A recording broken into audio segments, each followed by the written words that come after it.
അരുതാത്തൊരു സ്വർഗക്കനി തിന്നതിനാലല്ലേ നാം അനവധി വേദന തിന്ന് മരിക്കുന്നതെന്തോ മലെ. അന്നാ ശൈത്താനില്ലെങ്കിൽ ഇന്നാർക്കും അനുരാഗത്തിൻ ആ മധു നുകരാൻ ഒക്കുമോ പൊന്നാമ്പലേ.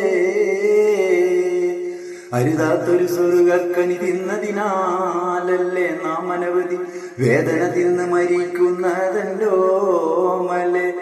അന്നാ ശൈത്താനില്ലെങ്കിൽ ഇന്നാർക്കും അനുരാഗത്തിൻ ആ മധു നുകരാനൊക്കുമോ പൊന്നാമ്പലേ. അള്ളാഹ് നമുക്ക് നൽകിയതിൽ വെച്ച് ഏറ്റവും വലിയൊരു റഹ്മത്ത്, അത്ഭുത ലോകം 1000 കാണാൻ കഴിവേകുന്ന മുഹബ്ബത്ത്. അറിയാതെ നാം കൽബുകളിലും അത് കടന്നു വന്നൊരു ഹിക്മത്ത്. ഇതിനെല്ലാം കാരണം ഊറി നിന്റെ കുഫുവത്ത സമാനീയത്ത്. എൻ കരളിന്റെ കരളെ കരളിൽ കുളിരേകും തളിരെ, എന്റെ കരളിന്റെ കരളെ കരളിൽ കുളിരേകും തളിരെ. അന്നാ ശൈത്താൻ കാട്ടിക്കൊടുത്തൊരു കനിയെ സ്വർഗക്കനിയേ. അരുതാത്തൊരു സ്വർഗക്കനി തിന്നതിനാലല്ലേ നാം അനവധി വേദന തിന്ന് മരിക്കുന്നതെന്തോ മലെ.